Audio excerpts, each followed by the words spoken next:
সাভারে প্রায় সব ধরনের সবজির দাম বেড়েছে। এজন্য বৃষ্টি এবং সরবরাহ ঘাটতিকে দায়ী করছেন ব্যবসায়ী। সাভারের গেন্দা কাঁচা বাজার থেকে বিস্তারিত জানাতে যুক্ত হচ্ছেন প্রতিনিধি কামরুজ্জামান। কামরুজ্জামান, নিশ্চয়ই আপনি শুনতে পাচ্ছেন কাঁচা বাজারের যে সবজির দাম সেটি সব জায়গায় যেমন বাড়তি, সাভারে কি পরিস্থিতি দেখছেন জানাবেন।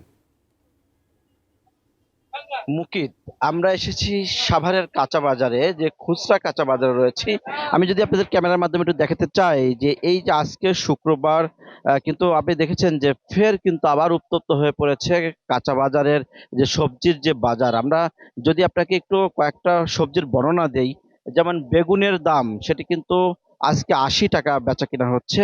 এছাড়াও লাউ প্রকার ভেদে ৮০ টাকা, এবং করলা ৫০ থেকে ৬০ টাকা। এছাড়াও পটল ৬০ থেকে ৪০ টাকা, বিভিন্ন দামে কিন্তু বিক্রি হচ্ছে। এছাড়াও কাঁচা মরিচের যে ঝাঁজ, সেটিও কিন্তু আবারও কিন্তু সেই ঝাঁজ দেখা দিচ্ছে। আবার ১০০ টাকা করে কিন্তু কাঁচা বাজার, আজকে দেখেছি যে কাঁচা মরিচের যে বাজার সেটি দেখেছি। এছাড়াও অন্য অন্য সবজি আমরা দেখেছি, সেটাও কিন্তু আস্তে আস্তে দাম বাড়ছে। এতে কিন্তু সাধারণ ক্রেতারাদের সাথে কথা বলেছি, ক্রেতারা আমাদেরকে জানিয়েছে আবারও যে এই যে উত্তপ্ত হয়ে যাচ্ছে কাঁচা বাজার, সেটি কিন্তু আসলে আবার নাগালের বাইরে। সেই কারণ হিসেবে ব্যবসায়ীরা আমাদেরকে জানিয়েছে যে যেহেতু ঘন বৃষ্টি, যেই কারণে কিন্তু এই বৃষ্টির কারণে আবারও কিন্তু সবজির যে সরবরাহ সেটি কম হয়, কিন্তু দাম আবার বৃদ্ধি পাচ্ছে বলে আমাদেরকে জানিয়েছে।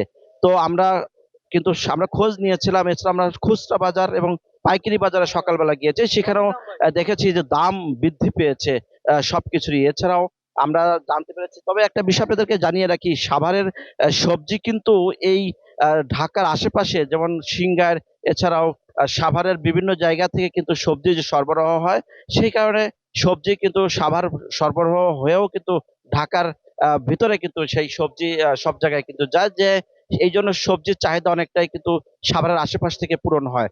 তো আমরা ব্যবসায়ীদের সাথে কথা বলেছি, ব্যবসায়ীরা আমাদেরকে জানিয়েছে যে ঘন বৃষ্টি এবং একেধারে বৃষ্টি হওয়ার কারণে ক্ষেত নষ্ট হয়ে যাচ্ছে, যে কারণে এই সবজির দাম আবারও উত্তপ্ত হয়ে পড়ছে।